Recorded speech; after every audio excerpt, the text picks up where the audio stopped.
Isso, então nós vamos seguir aqui, vamos lá. Romanos capítulo 8, dos versos 28 ao 30. Então são só 3 versos aí que nós vamos estudar hoje, vamos nos aprofundar.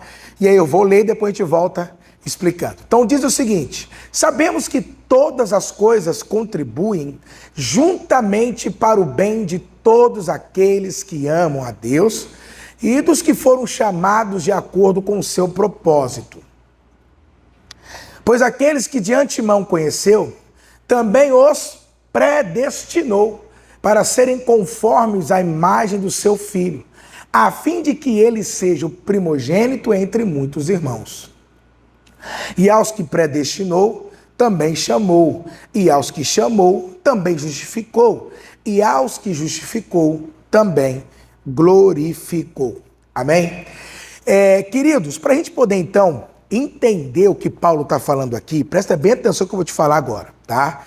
A gente precisa nos agarrar no contexto. Eu tô te falando isso por quê?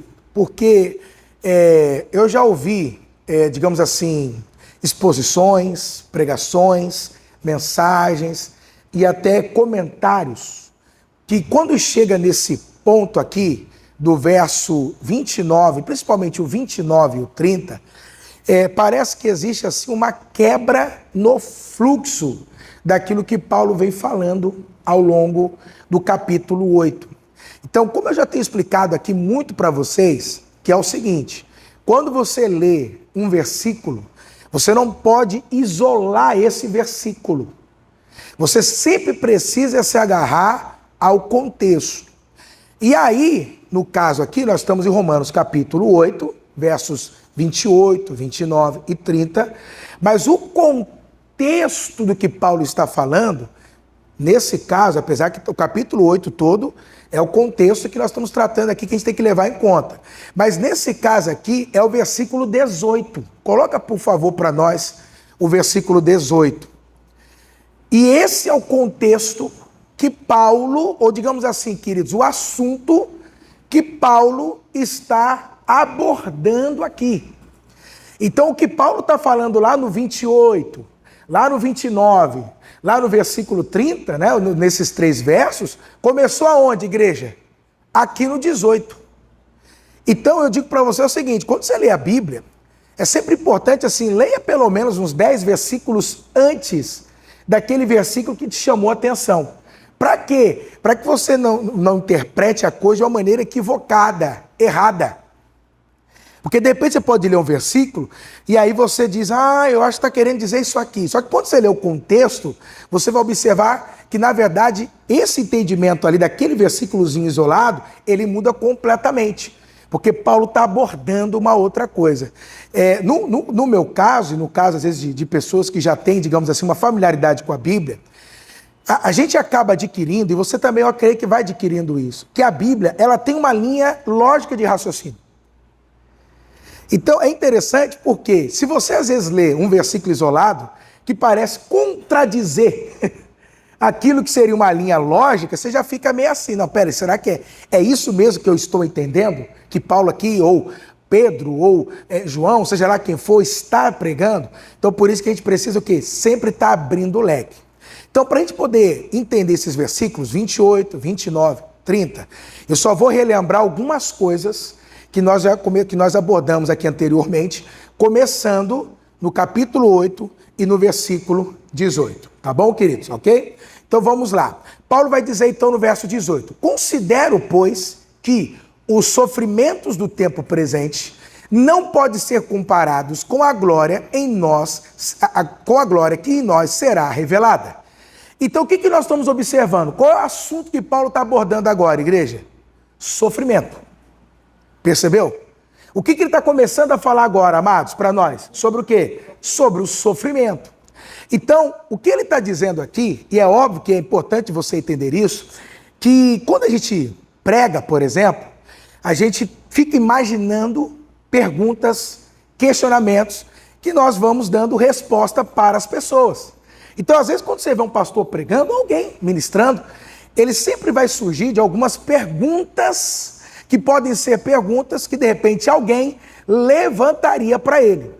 Então, uma das coisas que a gente consegue perceber é que Paulo, quando ele está escrevendo então essa carta, ele chegou num ponto que seria o seguinte: e se alguém perguntasse para Paulo, tá, eu entendi tudo que você falou sobre justificação pela fé, nós estamos mortos para o pecado, vivo para Deus, morto para a lei, eu entendi tudo isso, mas Paulo, a gente ainda está nessa terra, Paulo, eu não morri fisicamente mesmo na hora que eu aceitei Jesus. E vamos falar a verdade, não seria tão ruim, né, irmãos? Porque você já pensou, na hora que você creu em Cristo, fosse arrebatado, por exemplo, não seria bom? Acabou, né? Já acabou o sofrimento, acabou tudo. Mas não, a gente continua nessa terra. Nós continuamos aqui. Deixa eu só fazer uma pergunta. Quem aqui já tem aí seus 30 anos ou mais de igreja aí? Seguindo na fé. Olha aí. Irmã Sebastiana, irmã Ivani, irmã Santa, tá vendo? Aí, seus 30 anos. Quer dizer, há mais de 30 anos atrás vocês aceitaram a Jesus, mas vocês continuam, né, caminhando, estão aqui. Então a resposta é, tá, Paulo, eu criei em Cristo, mas já tem aí, um exemplo, uns 30 anos que eu criei, ou uns 10 anos que eu criei. E aí, Paulo, como é que fica os sofrimentos? Como é que fica as aflições? Como é que fica as lutas? Paulo, como é que a gente lida com isso? Obviamente que isso é uma pergunta implícita, que se alguém fosse fazer para Paulo, a resposta Paulo já está dando ali. Paulo já está respondendo. Então, se alguém tivesse esse questionamento, qual é a resposta que Paulo estaria dando para eles, ou de repente para nós? É o seguinte, Paulo está falando, olha, os sofrimentos do tempo presente não podem ser comparados com a glória que nos será o quê, queridos? Revelada. Então, o que Paulo está mostrando? Que ainda existe uma glória que está para se manifestar, e olha o texto, em nós. Não é simplesmente para nós, mas é em cada um de nós. Então, Paulo está dizendo que ainda nos falta algumas coisas. Olha que coisa. Então, quem acompanhou comigo Romanos, que leu tudo que Paulo explica sobre a obra que foi realizada em nós, Paulo está dizendo, sim, foi algo maravilhoso, tudo que foi realizado. Mas eu digo para você, ainda está faltando algumas coisas para se concluir desse grande plano, desta grande obra que Deus realizou por nós. Então, aqui ele explica o que, pastor? O porquê de ainda nós estarmos nesse mundo passando por tribulações, por sofrimentos, por dores. Ele está explicando. E o que ele está explicando? Que ainda nos falta algumas coisas deste plano de Deus ser concretizado, ser consumado. No caso ali, que ele está dizendo? Ainda nos falta o quê? Uma glória que vai ser revelada ainda. Por isso nós estamos aqui ainda, o que, igreja? Passando por quê, irmãos? Hein? Por provas, por lutas, por tribulações. E aí a gente observa que no versículo 23, olha como vai simplificar isso para você mais ainda. O verso 23, Paulo vai dizer o seguinte, olha só, agora, não somente isso, mas nós mesmos, que temos o que, queridos? Os primeiros frutos do Espírito, ou as primícias, como diz na versão Almeida, ou as primícias do Espírito. Aqui ele já explica o que seriam as primícias do Espírito. Seria o quê? Os primeiros frutos do Espírito. Então o que está escrito ali para a gente poder entender? Que nós ainda não experimentamos tudo o que Deus nos preparou. O que nós temos experimentado ainda são o quê, irmãos? Os primeiros frutos. Eu diria para você que é uma degustação. Quem já fez degustação de alguma coisa aí? Sabe, uma degustação, sabe? Né? Você vai num lugar e aí você fala, ó, não é todo banquete não, mas só... Sabe aquele negócio quando a gente está em casa, né? Às vezes a mulher está fazendo uma coisinha gostosa, algo bom, ela chega assim pro marido e fala assim, ó, experimenta só esse pedacinho aqui, vê se tá bom. Eu faço isso, claro. A senhora faz isso? Aí ele tá, o que está acontecendo? Ele está experimentando. Ele vai ganhar uma elogio. Então assim, ele está experimentando o quê? Os primeiros frutos. Ele já comeu o prato todo? Não, mas ele já está experimentando o quê? Ou seja, é um sinal do que está por vir. A coisa é boa, é ou não é? É? Então, quer dizer, é o sinal do que ainda vai vir. Quer dizer, se aquela lasquinha, aquele pedacinho daquele bife, aquele pedacinho já está bom, imagina quando chegar o prato todo. Então o que Paulo está dizendo é isso, olha, vocês têm experimentado, e olha, que vamos falar a verdade, né, irmão Sininho? Quanta coisa você já experimentou da parte de Deus. E ainda não é tudo, é só uma lasquinha, é só um pedacinho, é só um bisuzinho. Aí você fala, se isso já está bom, meu Deus. Então quando chegar tudo mesmo, o pacote completo, a totalidade, aí nós vamos ver como é que isso vai ser. Amém, minha igreja? Então ele está dizendo o seguinte, que nós ainda estamos aqui, passando por isso, porque ainda tem coisas desse plano de Deus que falta ser realizado em nós. Que é uma glória que vai ser o que, igreja? Revelada. E aí, o que seria essa glória? O próprio versículo já explica lá. Ele vai explicar. O que seria, o que falta? Ele fala assim, ó. O fruto do Espírito, gememos anteriormente, esperando ansiosamente a adoção como filhos. E o que seria essa adoção como filhos? A redenção do nosso corpo. Então, o que Paulo está dizendo aqui? O que significa? O que falta para nós ainda? A redenção do nosso corpo. Então, quando essa redenção não chega, nós estaremos o que, igreja? Passivos dos sofrimentos deste mundo. Dos sofrimentos dessa terra. Enquanto não se concretiza, não se consuma toda a obra que Deus realizou em nós por meio de Cristo, nós ainda estamos passivos de passarmos pelas aflições deste mundo. Estamos passivos a isso. Por isso que Paulo está explicando para nós. Agora, nesse contexto, é óbvio que Paulo está mostrando para nós a questão do sofrimento, só que Paulo, ele vai nos ensinar como é que a gente passa por isso. É interessante você entender isso comigo. Por quê? Enquanto estamos neste mundo, nós estamos passivos do quê, queridos? Dos sofrimentos, não é? Estamos passivos do sofrimento. Uma coisa que a gente observa, por exemplo, no verso 26, olha só também, verso 26, que é importante eu ressaltar aqui, que Paulo está nos mostrando. E da mesma forma, o Espírito nos ajuda em nossa fraqueza. Então, quer dizer, enquanto estamos neste mundo, estamos sujeitos aos sofrimentos, e estamos sujeitos aos sofrimentos por causa do quê? Da nossa fraqueza, das limitações deste corpo que nós ainda carregamos. Tá, mas enquanto estamos neste mundo, a gente simplesmente fecha os olhos e aceita? Aí Paulo vai dizer, não é assim. Embora exista essa realidade que nós não podemos negar, que seria as tribulações do tempo presente, que também a nossa fraqueza, como está dizendo o verso 26, a gente não pode negar, mas a Bíblia nos orienta, Paulo vai nos orientar ao que, pastor? A como enfrentar isso, a como lidar com isso.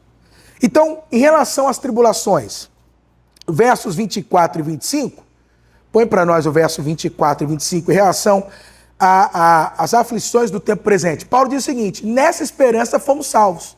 Contudo, esperança que se vê não é esperança. Por quem espera por aquilo que está vendo? Verso 25. Entretanto, se esperamos o que não vemos, com paciência o quê?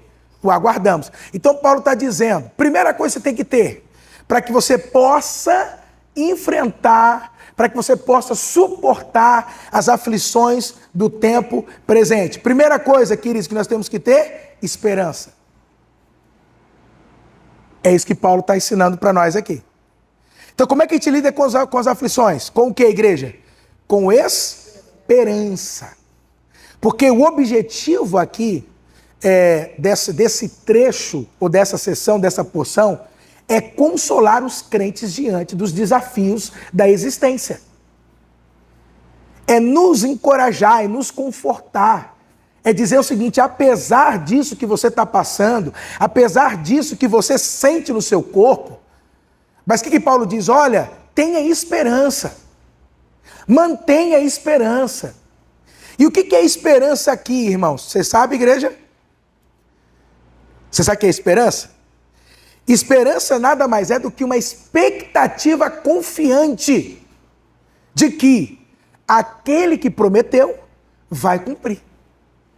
Então não é uma incerteza, já expliquei isso aqui, não é um desejo, eu espero que não é um desejo, eu espero que as coisas...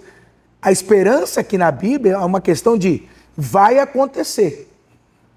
Cedo ou tarde, vai acontecer. Eu sei que qualquer hora isso vai acontecer. O quê? A redenção do meu corpo. Então isso é uma orientação que Paulo dá. Aí lá no verso 26, qual é a segunda agora? Aí vocês vão perceber comigo, ó, o entendimento. Verso 26, qual é o segundo? Aí Paulo fala, e da mesma forma, o Espírito ajuda em nossas fraquezas. Então, o que ele está dizendo? Como é que a gente lida com as aflições do tempo presente? Com esperança. Segundo, como é que a gente lida com as nossas fraquezas, ou com a nossa fraqueza, a nossa fragilidade humana? Ele está dizendo, saiba que o Espírito Santo estará para te ajudar. Então você não está sozinho. Então o que Paulo está fazendo, irmão Soraya? Ele está nos consolando, nos confortando, dizendo o seguinte, não há motivo de vocês desistirem. Não há por que vocês desistirem. Até porque vocês já chegaram muito longe. Dentro daquilo que Deus planejou para vocês, vocês já chegaram muito longe. Então não há por que agora, só porque vocês estão passando pelo que vocês estão passando, que agora vocês vão abrir mão, desistir. E Paulo está dizendo isso para nós. Então não há por quê. Ou seja, mantenha a esperança, esperem, porque vai chegar. Segundo, está se sentindo fraco? Descansa no Espírito, que Ele dá força, que Ele te levanta, Ele te ajuda, Ele te esforça. Então não tem por que a gente olhar para trás. Vamos continuar olhando para onde? Para a glória que há de ser revelada em nós, igreja. Para aquilo que ainda vai se manifestar, para as coisas que estão adiante de nós. Para aquilo que ainda tem para a gente alcançar. Você já alcançou muita coisa, glória a Deus, mas tem muito mais. Preparado da parte de Deus para nós. Quantos podem dizer amém? Glória a Deus, minha igreja. Mas Paulo não para por aí. Então, além de dizer, olha, tenha esperança. Segundo, o Espírito Santo está ajudando vocês. Mas Paulo não para por aí. Então, qual é o terceiro, pastor? Vamos entrar então na mensagem de hoje? 28. Paulo não para por aí. Amém? Paulo continua nos encorajando. E ao nos encorajar, Paulo vai nos dar agora uma garantia. Uma garantia. É como se ele dissesse assim, ó, não tem como dar errado. Não tem como você não chegar lá. Não tem como você não alcançar. Agora, esses 3 versículos são versículos assim que eu digo para você. Olha, você vai sair daqui hoje pulando. Pode ser assim ou não? Hein? Estourando a panela, a tampa da panela. Você vai sair daqui hoje, você fala, olha, glória a Deus. Né? Você vai sair daqui hoje de uma maneira, de um jeito, você vai falar, pastor, obrigado por isso. Porque agora eu entendo que não tem como dar errado. Não tem como a coisa falhar na minha vida. Não tem como. Então o que Paulo diz agora? Vamos seguir? Então, além de você ter esperança, além de você ter o Espírito Santo, o que mais que você precisa agora entender? Então Paulo começa dizendo assim no verso 28. Sabemos, a versão Almeida vai dizer, e sabemos, mostrando para nós que, além de tudo que eu já falei, é necessário agora você saber de algo. Mas a maneira como ele coloca sabemos, ele presumia que o povo já sabia. Então não está dizendo assim para nós, ou ele não está falando lá para aquele povo, olha, vocês sabem, né, que... Deixa eu explicar uma coisa aqui. Paulo está partindo, presumindo que o povo o quê? Sabe. Então ele está dizendo, olha, o que eu estou dizendo aqui vocês já sabem. A gente já sabe. Eu não estou explicando nada novo. Eu não estou trazendo nada novo. Eu só estou trazendo algo que eu vou lembrar vocês agora. Só que esse sabemos aqui, igreja, é um saber que a forma como ele coloca é como uma certeza.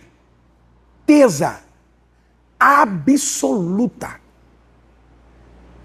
Então Paulo nos mostra o seguinte: ainda que você sinta as aflições ou passe pelas aflições, ainda que você sinta a fraqueza, mas você não pode esquecer de algo que você precisa, ou que eu presumo que você saiba. Então, no caso aqui, se você não sabe, você vai ficar sabendo agora. Amém? E se você já sabe, Paulo vai só reforçar dizendo, você não pode esquecer disso aqui. Porque esse sabemos significa o quê? Temos uma certeza absoluta. E por que isso aqui é importante?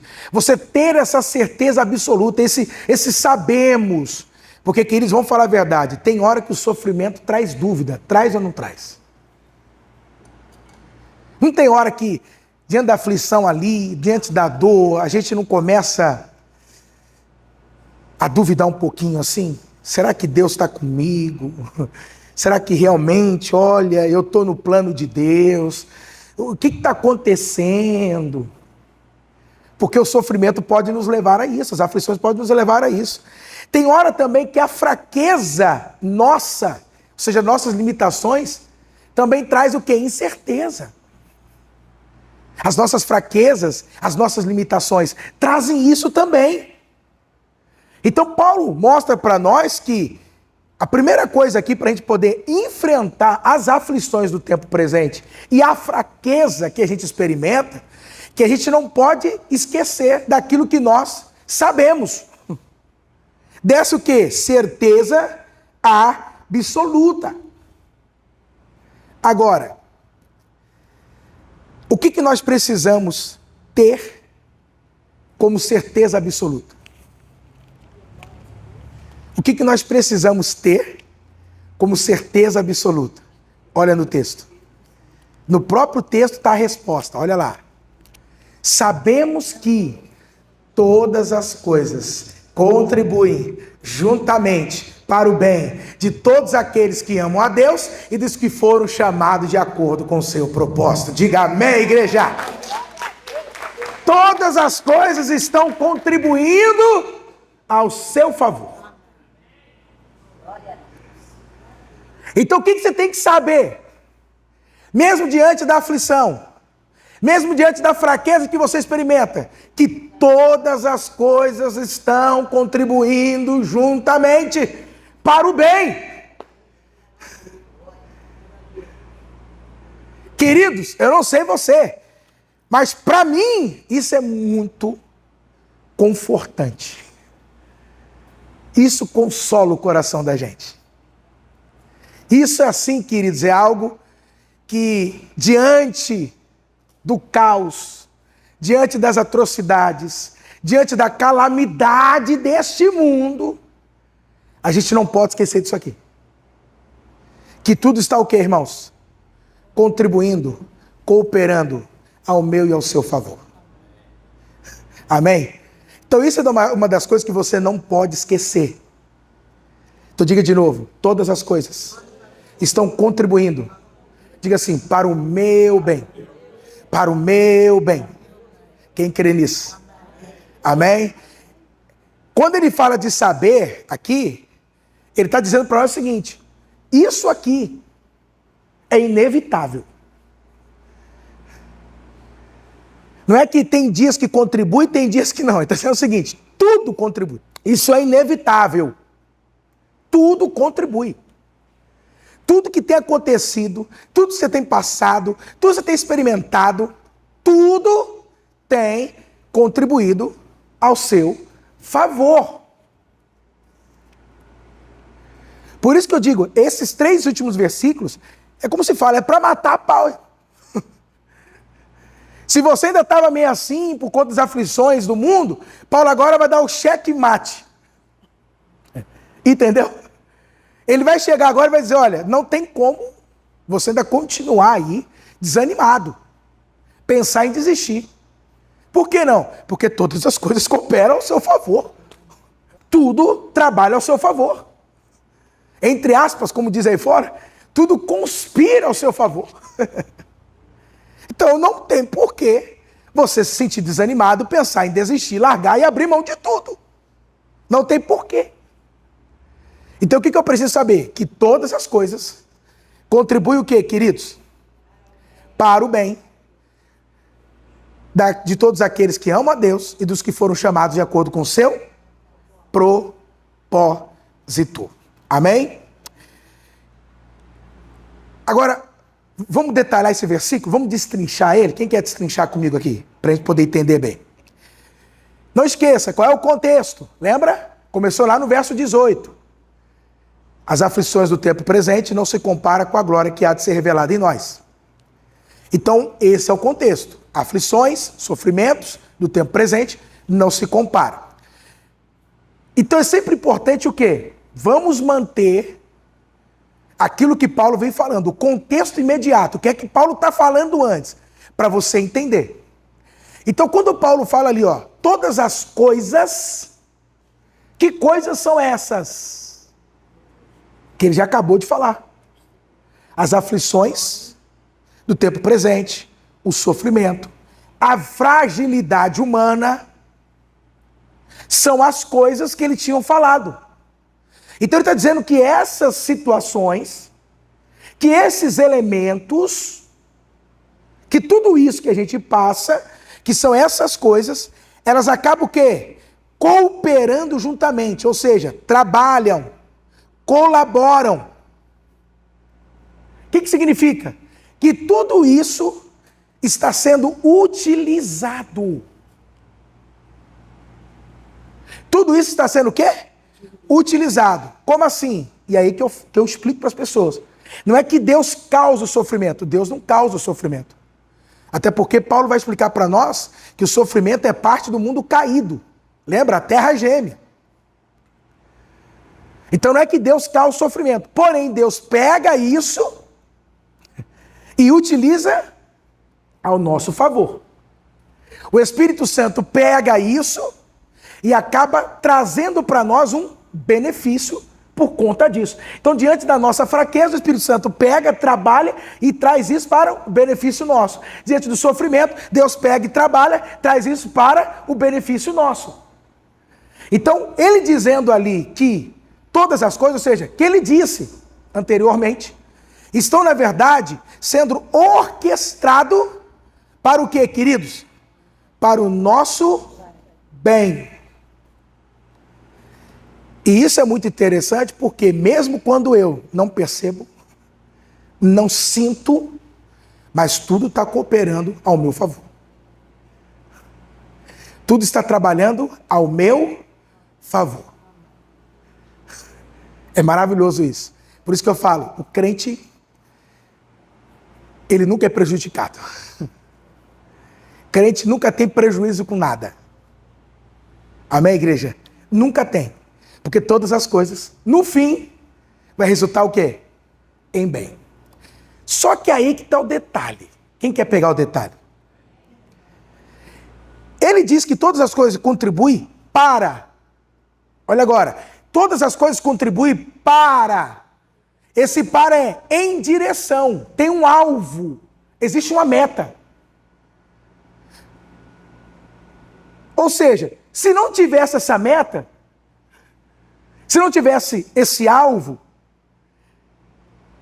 as coisas não estariam trabalhando. As coisas que acontecem não estariam ao nosso favor. Só está porque há um alvo. Há um alvo. Vou dar um exemplo. Imagina uma pessoa que quer passar numa universidade. Se essa pessoa quiser passar numa universidade pública, pelo vestibular, o que ela vai precisar fazer, queridos? Estudar. Esse estudo, essa preparação, vai requerer dela sacrifício? Às vezes os amigos vão chamar, vamos sair, ela vai dizer, eu não posso. Mas só um pouquinho, não dá, porque eu tenho que estudar. Às vezes ela vai ter que dormir até um pouco mais tarde, acordar mais cedo, porque ela tem que o quê? Que estudar. Só que, vamos dizer assim, isso que ela vem passando, esse processo que ela vem passando, está contribuindo para o quê? Quem entendeu? Então, quer dizer, só tem significado porque tem uma direção. Agora, ela fazer tudo isso para nada, qual seria o significado? Não tem um alvo na frente. Se não tem um alvo, qual é o sentido? De se privar de momento com pessoas, de ter noites mal dormidas. Qual o sentido disso? Entendeu o que Paulo está colocando ali? Então está dizendo, sim, tudo isso, entenda uma coisa, tem um sentido. Que é o quê? Olha lá como ele coloca. O bem. Agora, o que é o bem?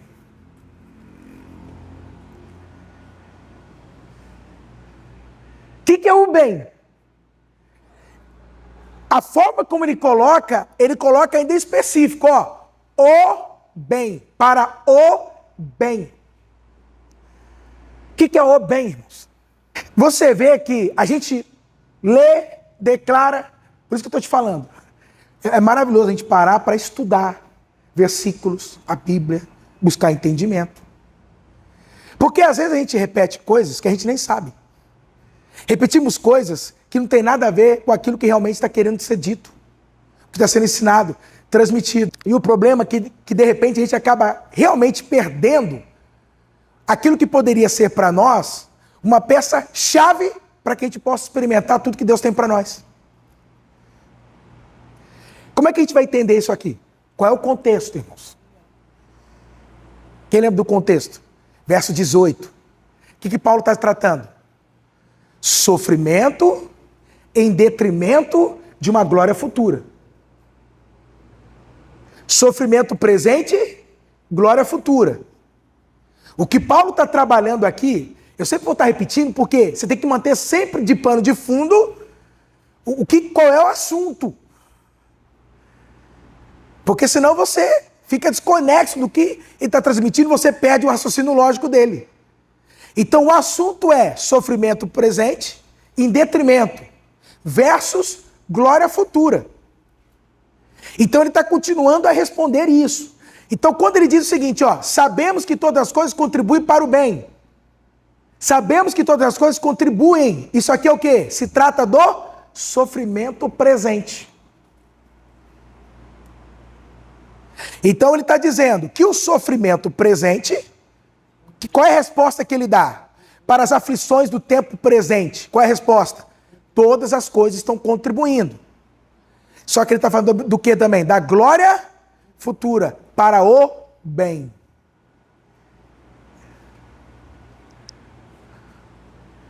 Vocês conseguiram pegar aqui ou não? Quem entendeu? Então o que é o bem aqui? É a glória futura. É o que nós ainda vamos receber. Que nada mais é do que o que, igreja? Do que a redenção do nosso corpo. A ressurreição. Então o bem aqui, deixa eu te falar, não é bênçãos materiais. Ele não está falando de cura. Ele não está falando de prosperidade. Ele não está falando de circunstâncias favoráveis, até porque está falando de sofrimento, de dor, de fragilidade. Então o bem aqui não tem nada a ver com questões favoráveis do presente, porque ele está falando de algo futuro. Esse é o contexto. Ou seja, o bem final, o bem supremo, aquilo que ainda está diante de nós. Então tudo está trabalhando aqui, ó, agora você vai entender. Na verdade, o que está dizendo? Tudo, na verdade, Deus pega, trabalha ao nosso favor, para que a gente chegue onde nós temos que chegar. Aí eu pergunto, quem quer chegar lá? Ou você quer parar no meio do caminho? Ou você vai deixar as aflições parar você no meio do caminho? Imagina, poxa, você já tem... Eu estou falando, você tem aí mais de 20 anos de igreja, você vai parar no meio do caminho? Mais de 20 anos no evangelho, caminhando com o Senhor, renunciando, seguindo, para parar. Você não vai experimentar o bem. Eu não vou viver junto com entendeu? Não brincando com Jesus. Então o que eu estou dizendo? Então quando ele fala do o bem, é aquilo que nós vamos ainda alcançar. Não tem isso, alcançar. Não é aquilo que é o presente, aqui. Não, é o futuro. O bem é aquilo que está falando lá do amanhã. Vida eterna. Pode falar. E isso, aquele que permanecer até o fim receberá a coroa, o bem. Pode falar, irmã Sandra. Isso, nós vamos chegar nesse ponto. Perfeito, isso mesmo. Então o bem aqui é o seguinte: as coisas estão colaborando no sentido de tá te empurrando, na verdade. Deus está pegando isso e está te empurrando, te impulsionando para você chegar lá. Então essas coisas não é para fazer você parar e desistir. Ei, Deus pega isso e te impulsiona mais, te empurra mais para chegar no alvo que Ele tem determinado para você, que é o bem. Diga, eu vou chegar lá. Então o bem aqui não é algo imediato, mas é algo futuro. Caminhando para isso. Quem entendeu agora? Quem não entendia assim? A gente não entendia assim. Porque nós pensávamos que é o quê? Por isso que eu falo, você tira do contexto, aí você já pensa o quê? Que era imediato.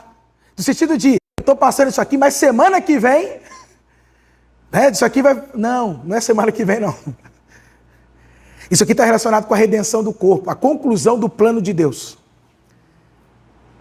A ressurreição, estamos aqui na terra. Mas isso está relacionado com aquilo que nós vamos experimentar depois que, digamos assim, quando Jesus voltar. Que deve concretizar todas as coisas. É esse final que é o bem que Paulo está relacionando aqui. Ok, igreja? Isso é tão claro, por quê? Verso 18. É bom a gente colocar para embasar. Vamos lá, verso 18. Olha lá, Paulo fala do quê? Da glória que nos será revelada. Então, quer dizer, glorificação, algo futuro. 23, só para a gente embasar. Que já falamos, mas eu estou citando só para a gente embasar. Porque esse é o contexto. Verso 23, pode colocar. Agora, não somente isso, mas nós mesmos que temos os primeiros frutos, gememos anteriormente, esperançosamente a adoção como filhos, a redenção do corpo. E se você fechar no verso 30, vai dizer também do quê? Da glorificação. Volta lá, por favor, para o 28. Então, o que é o bem? Verso 28. O que é o bem aqui? É a glória futura. Aquilo que ainda nós vamos alcançar. Quem entendeu até aqui, irmãos? Amém? Só que, aí tem um detalhe. As coisas contribuem juntamente para qualquer um, segundo o contexto. Por isso que eu falo, a gente tem que se agarrar ao contexto. Para quem que as coisas contribuem juntamente para o bem? Olha o contexto. Primeiro, para aqueles que amam. Segundo, para os que foram chamados. Então, todas as coisas contribuem para o bem. De quem? Não é qualquer um. Não é para qualquer pessoa. Primeiro, é para aqueles que amam a Deus. Segundo, é para aqueles que foram chamados. Se o sujeito não está enquadrado, qualificado nesses dois critérios, então, meu amado, minha amada, desculpa a má notícia, é só sofrimento mesmo, é só dor mesmo, é só fraqueza, é ficar penando mesmo e pastando, como fala minha mãe. Porém, se você se enquadra no quê? Aqueles que amam a Deus e aqueles que foram chamados, todas as coisas estão contribuindo para o bem.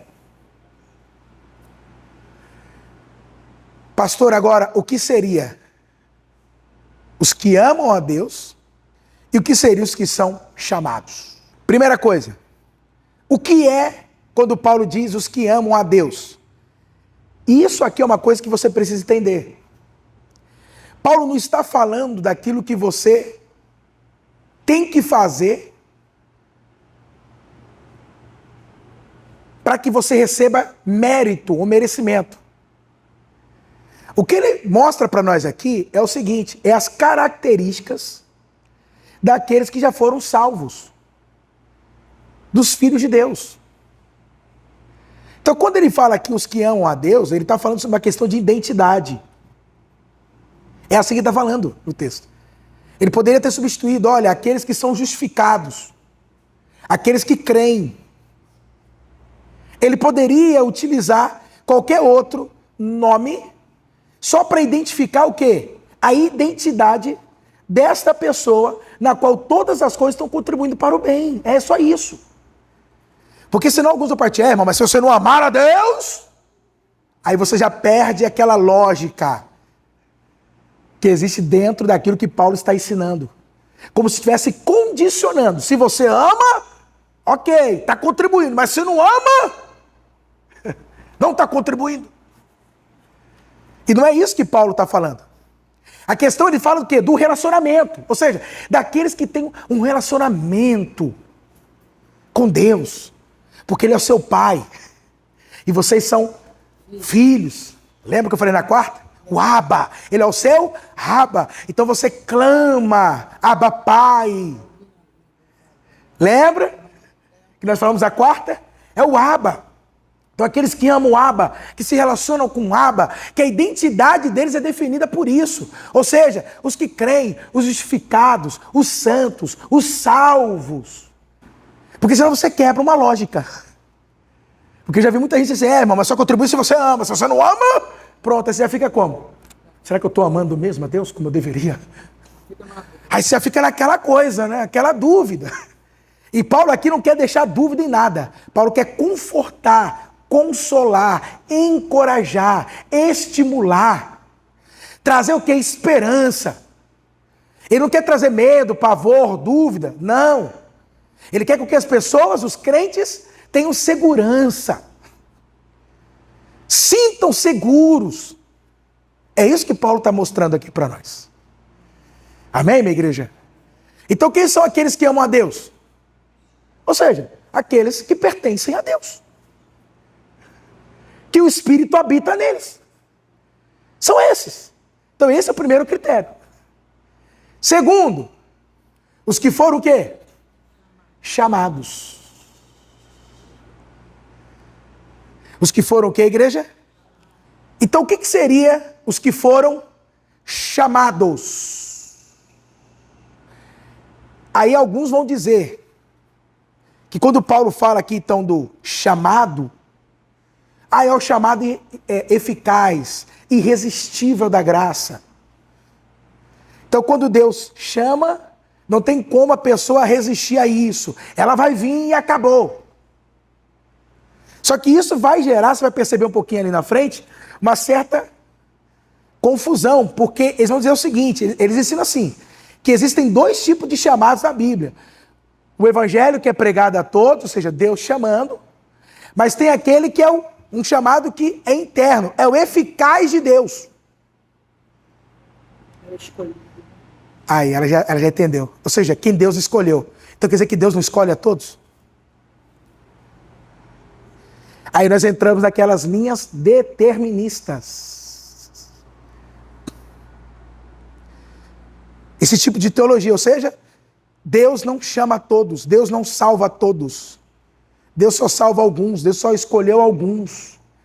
E isso é complicado, por quê? Porque quando você aprende, você entende qual é o caráter, a natureza divina, não condiz.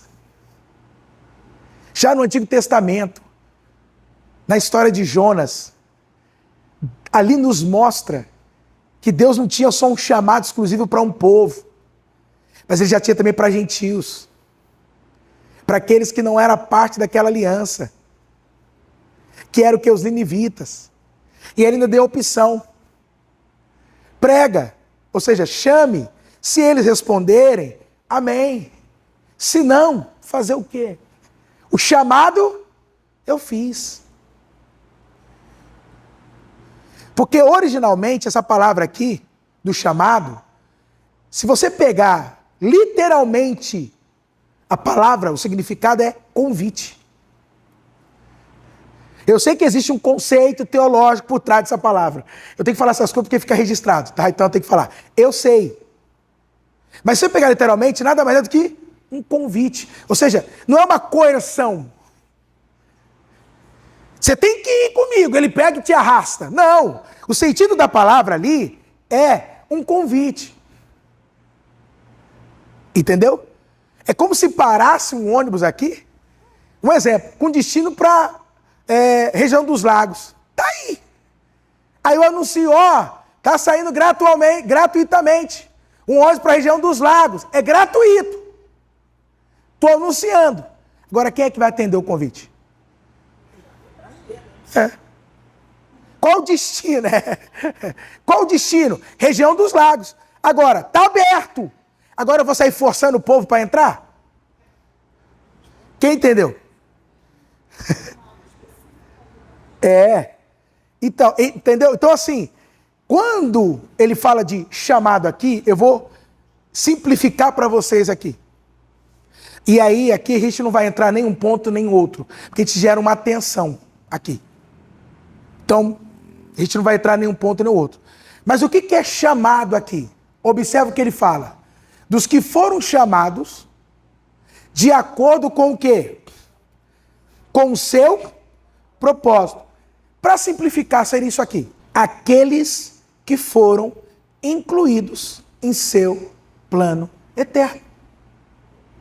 Então, todas as coisas contribuem para aqueles que foram colocados no plano eterno de Deus.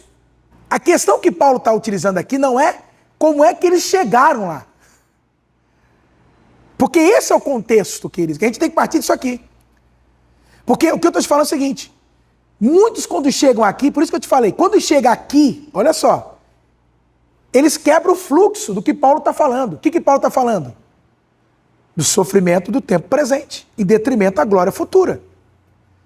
Então ele está aqui, na verdade, encorajando os irmãos para que eles permaneçam firmes para alcançarem lá o futuro.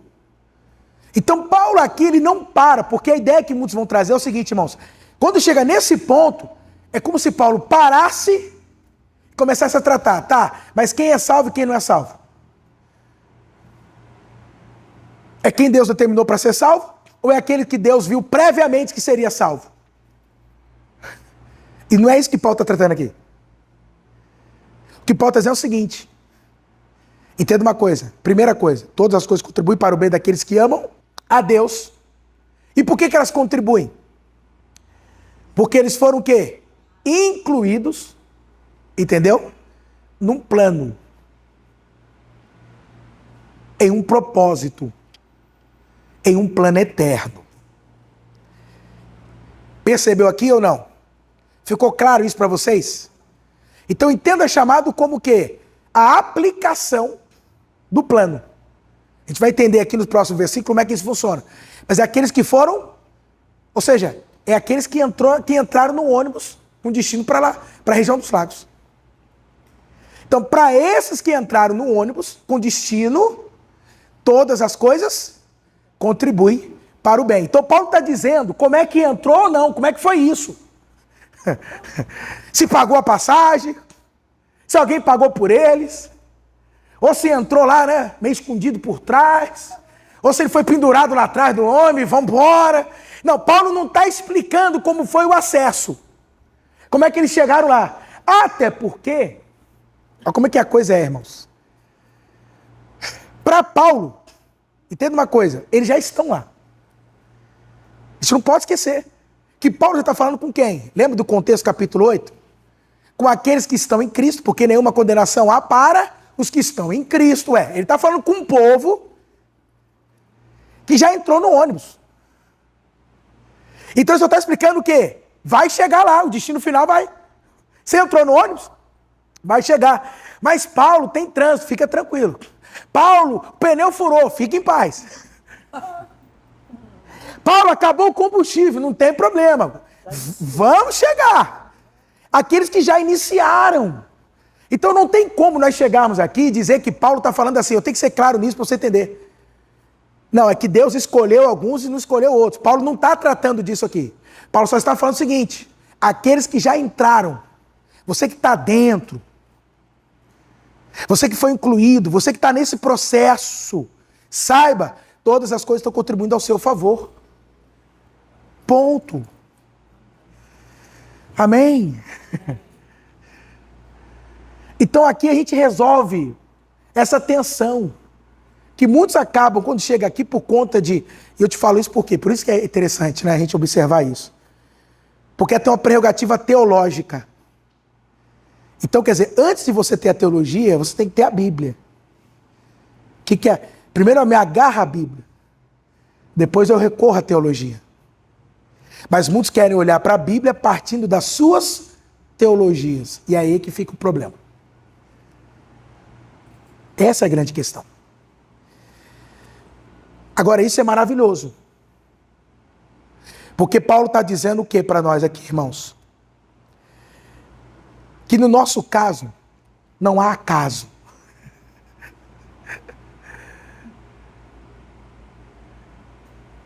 Na nossa vida, nada é o quê? Um acaso, casual, trivialidade. Não. Tudo está colaborando para um propósito. Qual é o propósito? O bem. Não é o seu propósito que você inventou, é o propósito que Deus estabeleceu. Qual? O bem. Porque as pessoas têm costume dizer isso. Irmão, que você está passando tem propósito de Deus aí. Mas qual é o propósito de Deus? Não está relacionado com essas circunstâncias desse mundo. Está relacionado com a glória futura. Qual é o propósito de Deus? A glória futura, o bem, o amanhã. Esse é o propósito de Deus. Então aqui até a questão de propósito, a forma de entender propósito muda agora. Muda. Até porque o propósito agora está claro. Porque quando muitos falam de propósito, a gente fala de propósito como se fosse o quê? Algo misterioso. Então, irmão, o que você está vivendo, não é assim, não, Luiz? Você está passando, tem um propósito aí, irmão. Agora você tem que descobrir qual é. Né? Você está passando por isso aí porque tem um propósito aí. Qual é? Não sei, mas tem. E aí você fica como? Meu Deus, quais são esses desígnios? Né? Quais são esses decretos? Ai, meu Deus do céu, o que é esse propósito? Então aqui ele está mostrando que o propósito é claro. Qual é o propósito? O bem. O que é o bem? A glória futura. Fazer que nem meus filhos quando fazem casa um pro outro lá, quando um não entende, faz assim, né? Entendeu? Aí fica assim com a mão. Né? Entendeu? Então assim, ficou claro agora que o propósito está claro? Que ele não é algo oculto? Que não é algo escondido? Que ele já foi definido? Qual é o propósito? O bem, a glória futura. Amém, igreja? Então o que significa? Que estamos seguindo, ou seja, ser chamados de acordo com o propósito, significa que estamos seguindo dentro de um plano que Deus fez. Que Ele criou.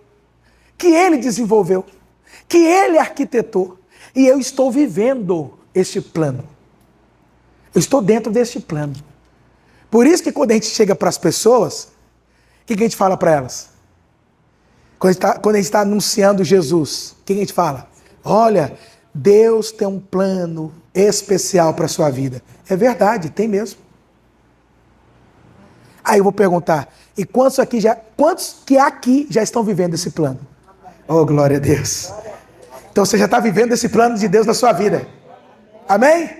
Você já está vivendo o propósito que Deus estabeleceu para você viver. Às vezes eu escuto, você tem que descobrir qual é o seu propósito. Aqui é o propósito. Está tudo a palavra. Você tem que saber qual é o seu propósito. Aqui o propósito é esse. Está aqui. E eu vou te mostrar qual é, de uma maneira mais clara e específica, porque Paulo vai falar. Então o que significa? Que estamos seguindo dentro de um plano que Deus, o quê, queridos? Fez. E aí o que é maravilhoso? Presta atenção. Olha que coisa linda. O que Paulo então está mostrando? O que está sendo dito para nós aqui? Que o sofrimento e a fraqueza não anulam o destino que Deus determinou para você. O bem final. Você vai chegar. Entendeu o que ele está falando? Compreendeu o que ele disse?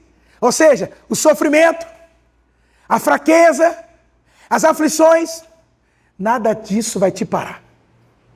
Nada disso anula o que Deus estabeleceu para a sua vida. O propósito que Ele colocou para você, o plano que Ele definiu para você, não é anulado pelas circunstâncias momentâneas e passageiras desse mundo. Oh, glória!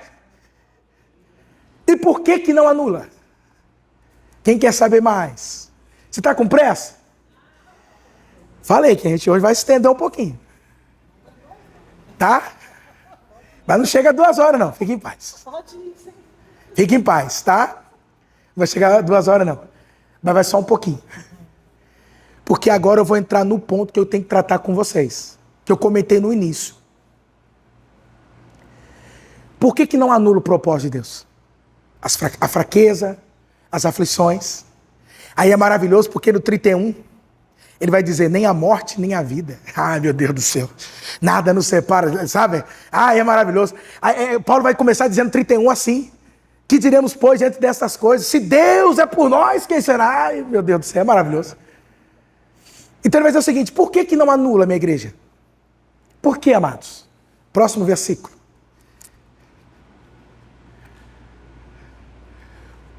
Pois aqueles que de antemão conheceu, também os predestinou, para serem conformes à imagem do seu Filho, a fim de que ele seja o primogênito entre muitos irmãos. Qual é o propósito de Deus para mim e para você? Qual é? Olha lá. Como que é, irmãozinha? Ser a imagem de Jesus. Ser conforme. Conformidade. Como Cristo. Esse é o propósito. Quem entendeu? Esse é o propósito. Então qual é o plano que Deus havia traçado? Qual é o propósito que Ele traçou? Digamos, qual é o alvo? Diga, Cristo. Qual é o alvo?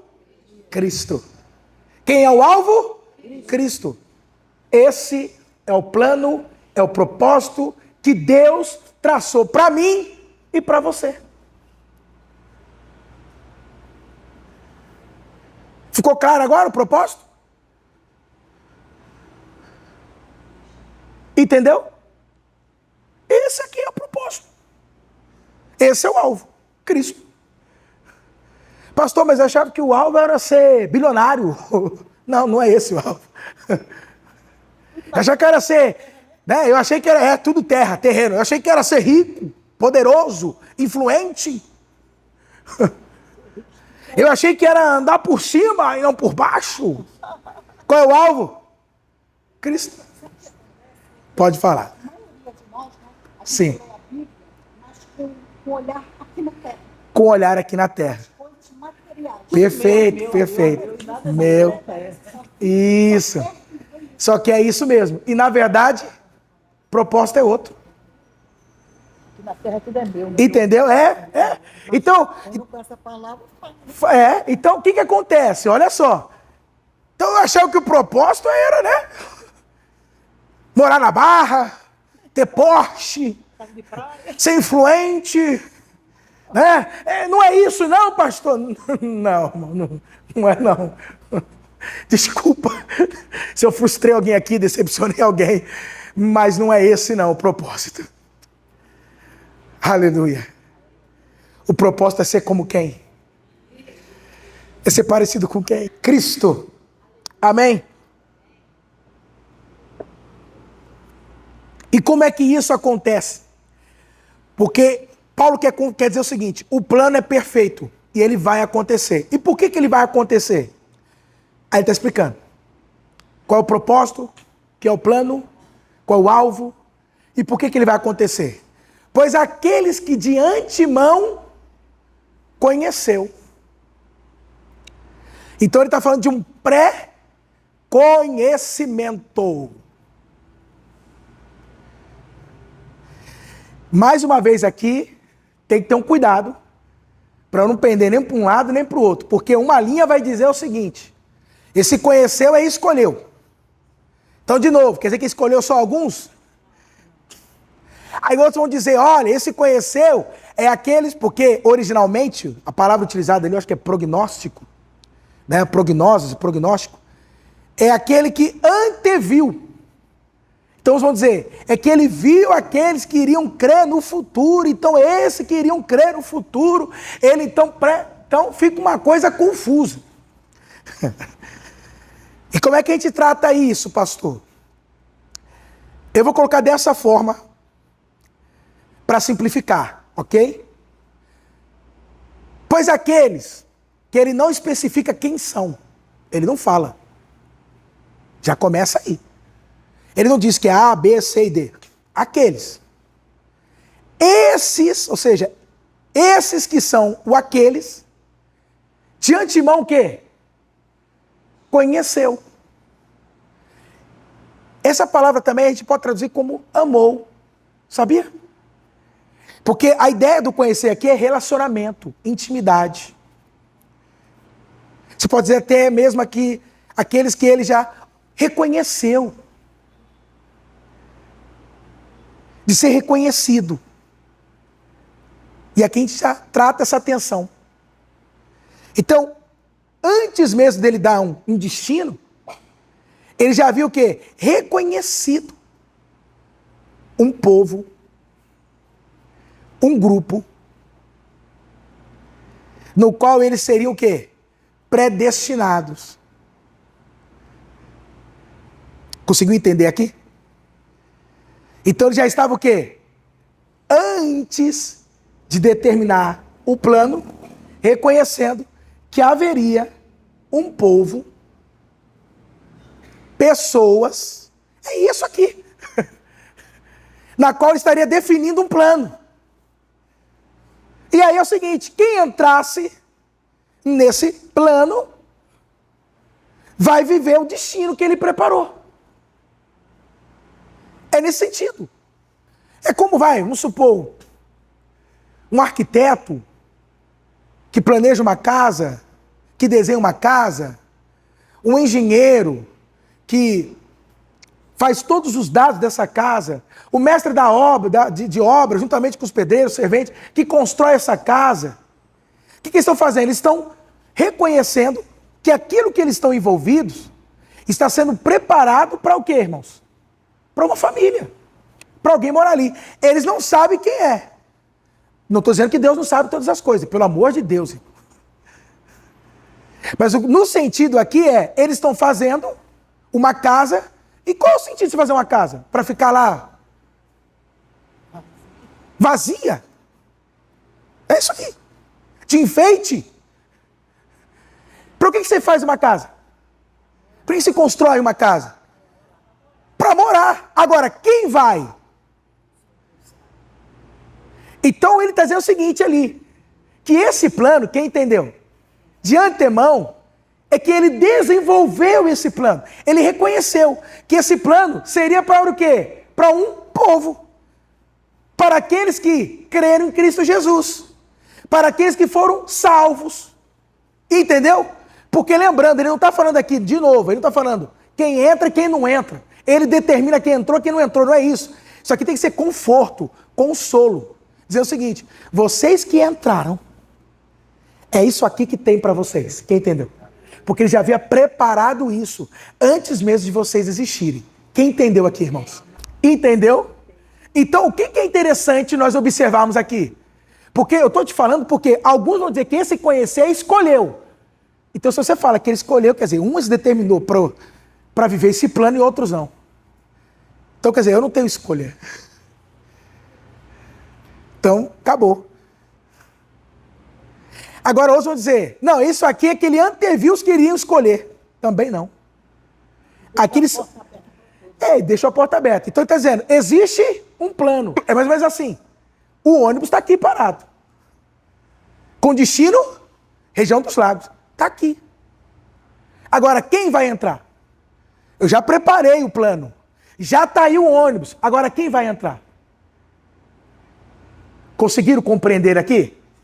O que antes conheceu? Conseguiu entender? Agora, o que é que eu vou tratar com vocês aqui? O que é predestinação?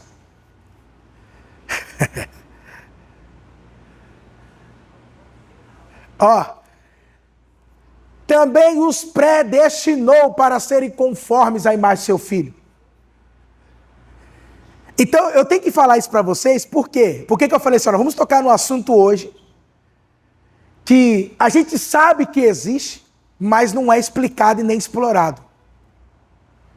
E o interessante é que Paulo vai usar a doutrina ou a teologia da predestinação como maneira de confortar os crentes, de dar consolo, de dar segurança. Então, a gente precisa entender o que é predestinação, queridos.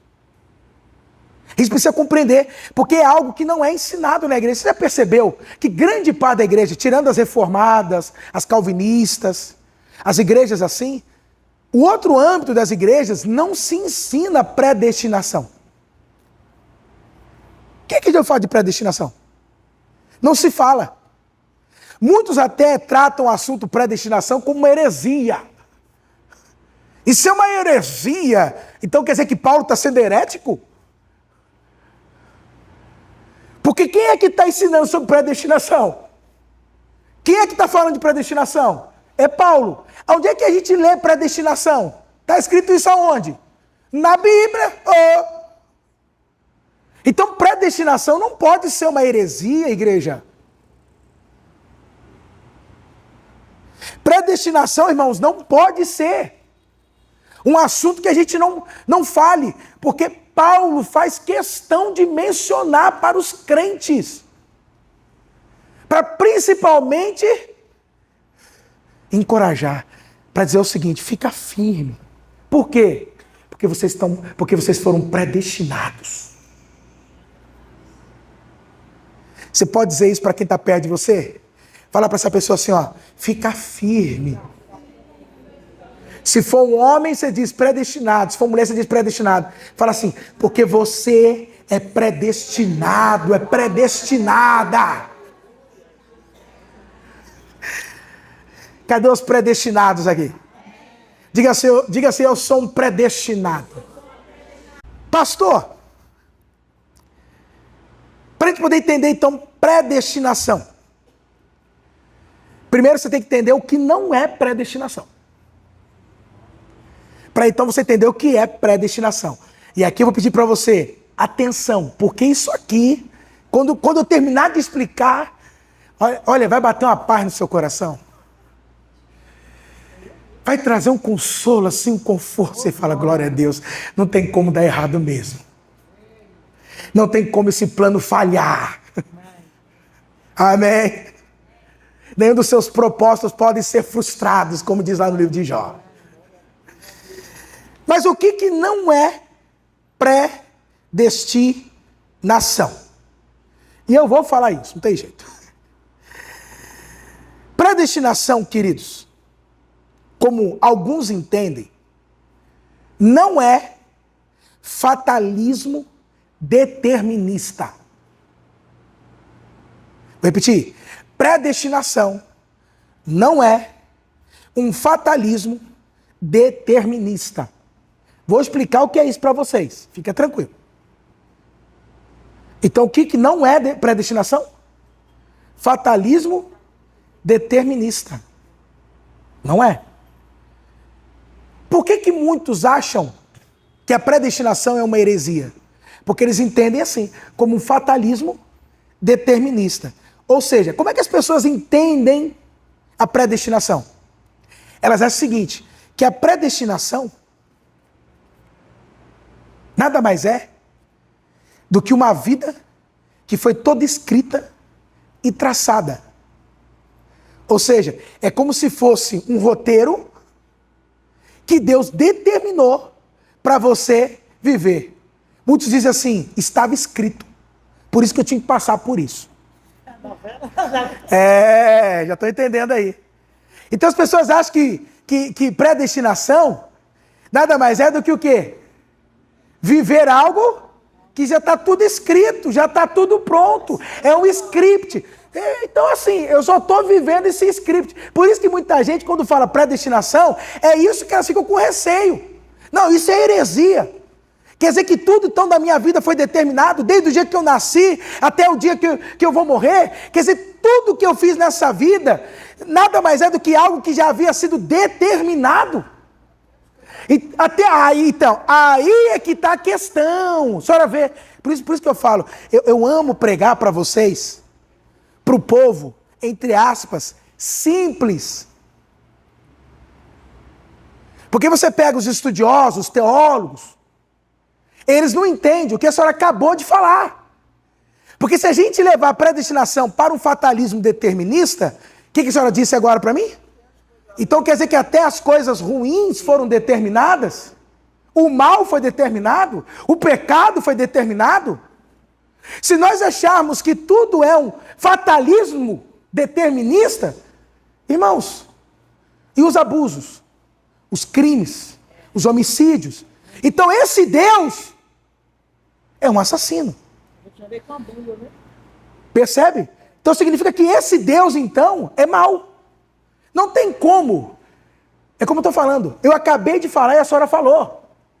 Quer dizer, então não precisa ser um teólogo, um PhD, para entender, porque de uma maneira simples foi entendido. Então quer dizer que tudo que eu passei também de ruim, Deus determinou para eu passar. Então não tem escapatória.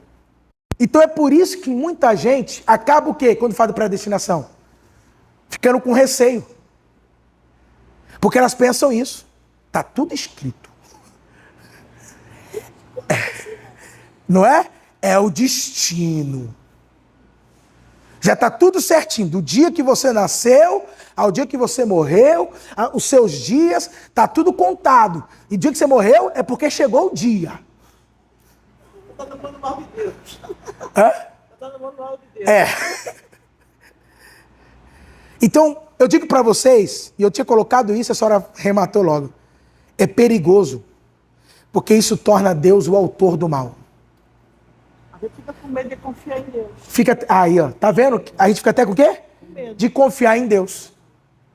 Porque ele é invisível, né? Isso. A pessoa que a gente não vê já está predestinada ao nosso destino. Entendeu? O manual ali tudo escrito. Então, olha o que a irmã está dizendo. Isso acaba gerando o quê, na verdade? Medo. E qual o propósito de Paulo? Gerar medo nos crentes aqui? Não. Ou é dar para eles alegria? Alegria. Conforto? Esclarecer. Entendeu? Qual é a intenção de Paulo? É trazer medo? Tá tudo determinado, hein? Então, por mais que você não queira, você vai passar. Porque você tem que passar, porque Deus determinou para você passar. E aí não tem o que fazer. É só o quê? Aceita. É isso aí. Qualquer coisinha fala assim, vai arder, vai. Vai arder, vai arder. Então, eu tô te dizendo isso porque essa predestinação, como é ensinada por aí, queridos, é esse fatalismo. Que eles chegam a dizer que Deus, ele brinca. Você vai, você não vai. Você vai, você não vai. Você vai para o céu, senhora não. Então o quê? Então a cruz serviu para quê? Então vocês estão percebendo que essa predestinação, essa eleição, o que ela acaba excluindo? O que Jesus fez. Percebeu? Porque não precisou Jesus vir. Então não precisava Jesus vir. Porque Deus já tem o quê? Determinado os seus, acabou. Para quê Jesus vir? Já determinou, já elegeu. O problema dessa tal predestinação ensinada é que ela exclui o fator principal dessa predestinação. E quem é o fator principal e único da predestinação? Está lá.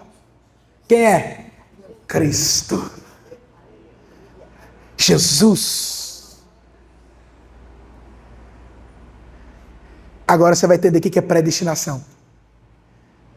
O que é predestinação, queridos? Então, predestinação, e toda vez que a Bíblia fala de predestinação, é isso.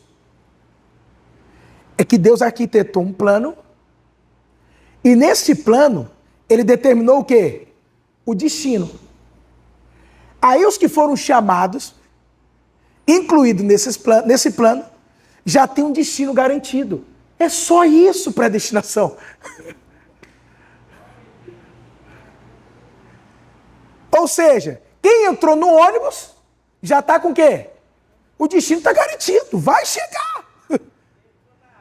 Entendeu? Quem entrou na arca, o destino já está garantido. Já tem um destino.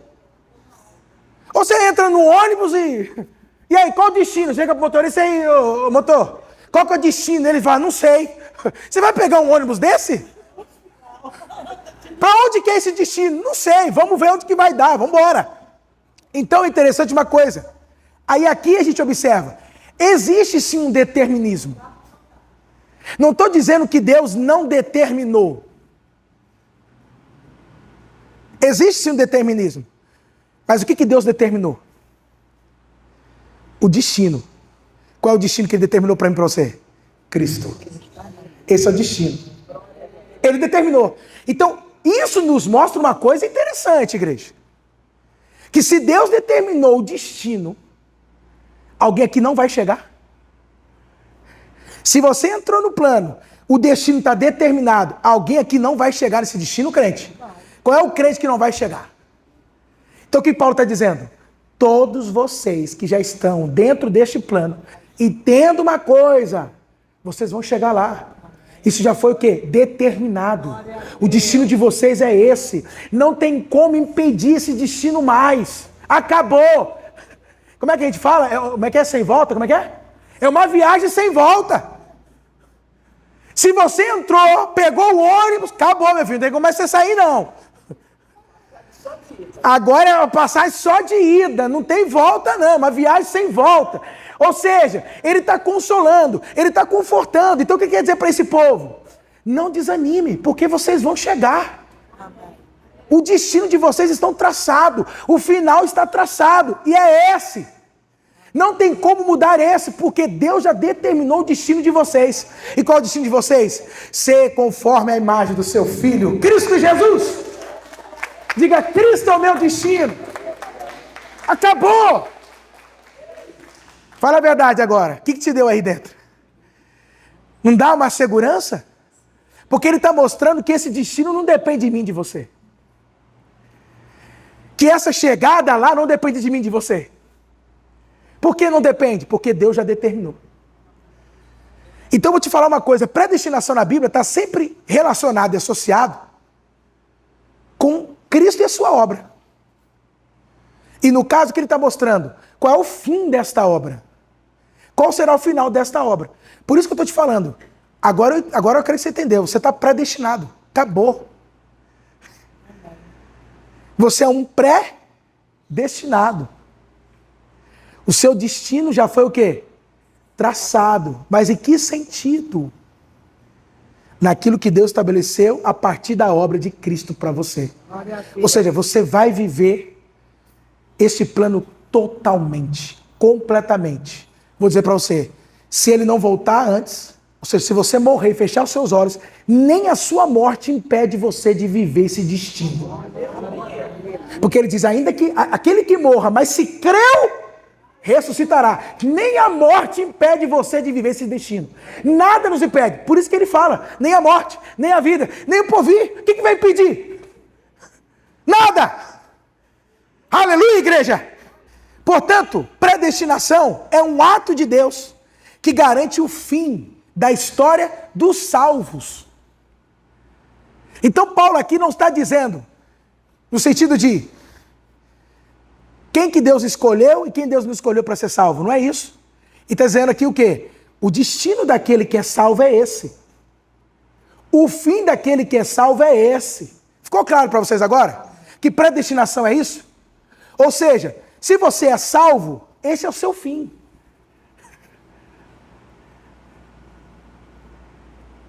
Ficou claro agora?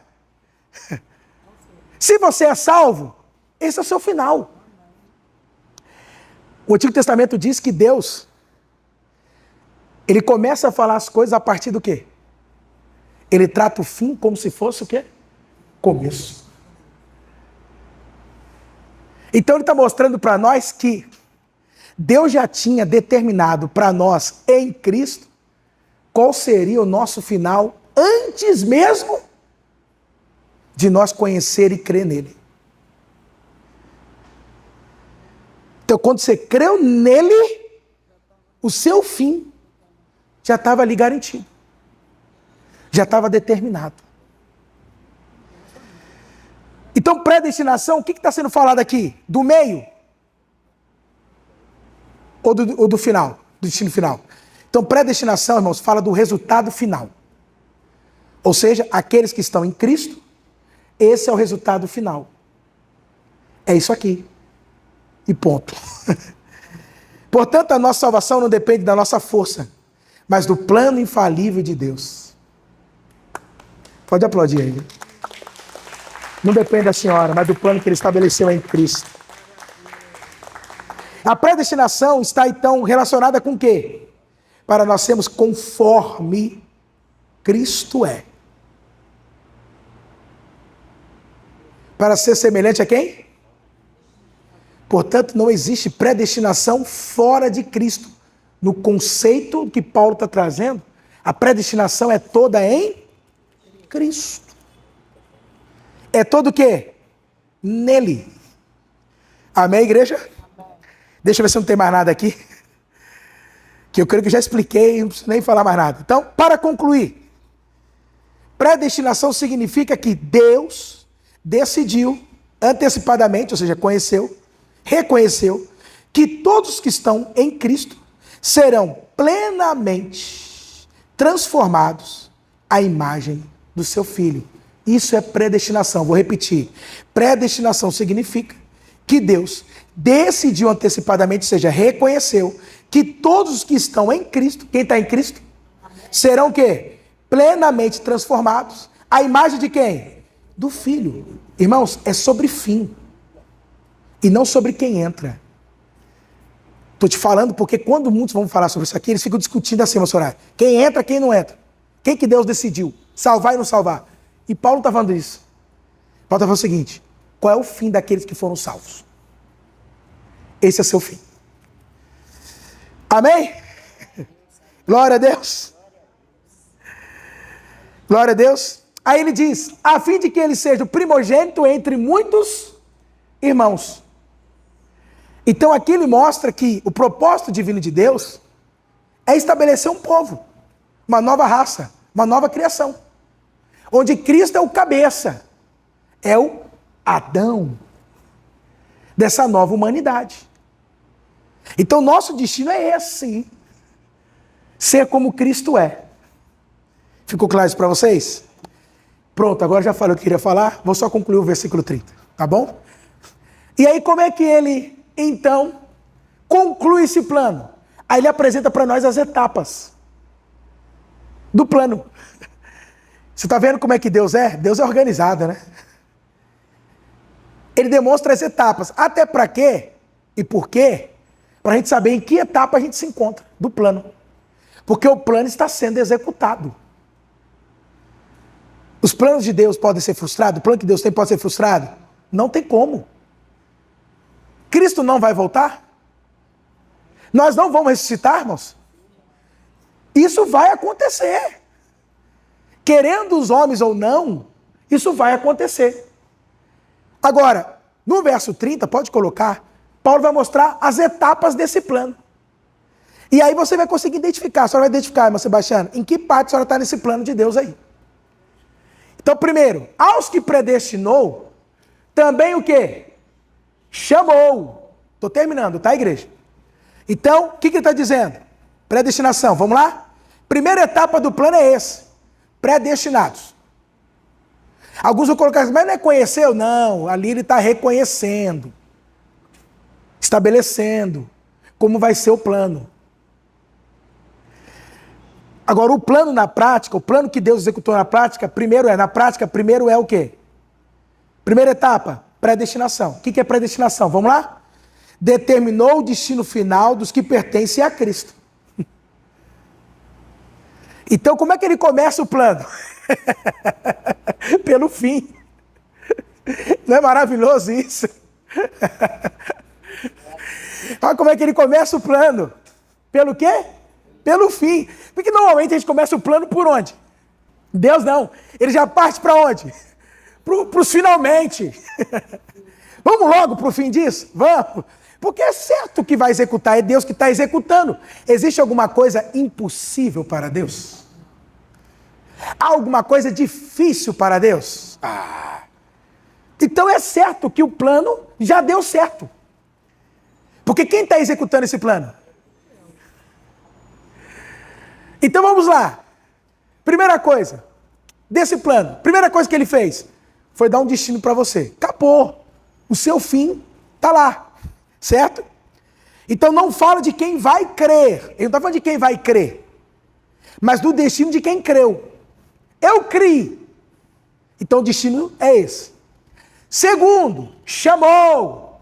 Aí já vem o povo, tá vendo? É uma chamada eficaz, não tem como resistir e tal. Não, chamar aqui é. Aí ele inclui. Lembra que eu falei? Ou seja, ele dá o destino. Ao dar o destino, o que ele faz agora? Ele chama, ele nos inclui dentro desse destino, dentro desse plano que está todo fundamentado na pessoa de quem? De Cristo. Então vamos lá, predestinação determinou o destino final. Segundo, chamar. É o ato de Deus trazer a pessoa para Cristo por meio do Evangelho. Então chamar é isso. Nós pregamos o Evangelho, a pessoa crê no Evangelho, e ao crer, Deus vai e inclui ela dentro do plano que Ele estabeleceu em Cristo para nós. Ou seja, é o momento que Deus aplica aquilo que planejou. O que é o chamado? É o momento que Deus vai aplicar aquilo que Ele planejou. Pronto, você está dentro do plano. Ou seja, você subiu no ônibus. Estava lá chamando, vem, região dos lagos, vem. Aí você falou, eu vou entrar aí. Aí quando você entra, pronto, entrei. Entendeu? Aí é o modo, no momento que a pessoa creu. Por isso que ele diz o quê? Ah lá, e os que chamou também o quê? Justificou. Por que ele foi justificado? Lembra que a justificação é pela fé? Porque creu. Então ele está falando do plano de Deus para aqueles que creram. Predestinação, aplicação, justificação. Porque agora você não tem mais pecado. Quem lembra disso? Porque Jesus levou na cruz. Lembra a obra? Lembra lá, Romanos capítulo 3, versículos 21 ao 31? Que ali Paulo ensina para nós o que é a justificação. Onde basicamente é o quê? Ele levou o meu pecado e me deu a sua justiça. Acabou. Então eu agora sou o quê? Perdoado. É a aplicação. Agora eu recebi uma nova vida. Tenho o Espírito Santo habitando em mim. E aí ele diz o quê? Que aos que justificou, também o quê? Glorificou. Em qual etapa você está desse plano agora? Na justificação. Então nós estamos na terceira etapa. Que vai chegar aonde? Na quarta etapa, que é a glorificação. Só que aqui é interessante a forma como Paulo coloca, porque ele coloca glorificou no passado. Não no futuro, glorificará, glorificou. Por quê? Porque tudo que Deus faz já está feito, já é. Quem entendeu? Então isso nos dá uma certeza de que o plano já está feito e acabou. Não tem como ser alterado esse plano. Então se você foi predestinado, chamado e justificado, o que falta agora para você?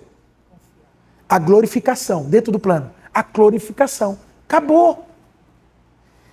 E o que é glorificação, queridos? Nos tornar como Jesus. Deixa eu explicar isso, porque é interessante. O que é a glorificação? É nós nos tornarmos como Jesus é agora. Como assim como Jesus é agora? Pensa comigo aqui, ó. Antes dele vir para a terra, ele já estava nos céus. Ele era Deus, estava com Deus, era o Verbo. Aí ele veio para a terra, humano. Só que quando ele morre e ressuscita, como é que ele ressuscita? Da sua forma agora o quê? Perfeita. Glorificado. Então Paulo está falando para nós que essa glorificação é nós nos tornarmos como Cristo está agora lá nos céus. Glorificado. Que é uma forma que, por incrível que pareça, a gente não sabe como que é. A Bíblia dá algumas pistas, sinais, mas nós não temos noção como é isso. A gente não sabe. Porque você tem noção que Jesus, uma coisa a gente sabe, ele é carne e osso como eu e você. Mas ele está nos céus agora, há 2000 anos. Não envelheceu, não morreu. Como é que pode uma pessoa de carne e osso estar viva há 2000 anos? Então a gente não tem noção do que é isso ainda. A Bíblia só diz que ele está lá no poder do Espírito Santo. Isso a gente sabe. Em virtude do Espírito Santo. Isso a gente sabe. João, no Apocalipse, vai declarar algumas coisas. Tanto que nem João reconheceu ele. Quem lembra? Quando João, no Apocalipse, vê ele não reconheceu. João não identificou. A Bíblia fala que quando João viu aquilo, ele caiu como morto. Ué, mas João não tinha andado com Jesus? O João não reclinou o peito. João viu Jesus sendo crucificado. Ele viu Jesus ressuscitando. Mas o estado de glória que ele se encontra agora, que João tenta nos revelar, é algo glorioso, irmãos. Porque João diz assim, quando eu vi ele e percebi que era o meu amado, ele tinha olhos como chama de fogo. Seu cabelo era branco como a neve. Ele tinha um cinturão dourado no peito. Seus pés eram como de um latão reluzente. Da sua boca saiu uma espada. João fala, meu Deus, é ele! Meu Deus, o que é isso? Ei, mas nós vamos nos tornar como ele. Essa é a glória que nos aguarda. Quantos entenderam aqui? Você já sabe o que você tem que fazer, igreja. Aleluia!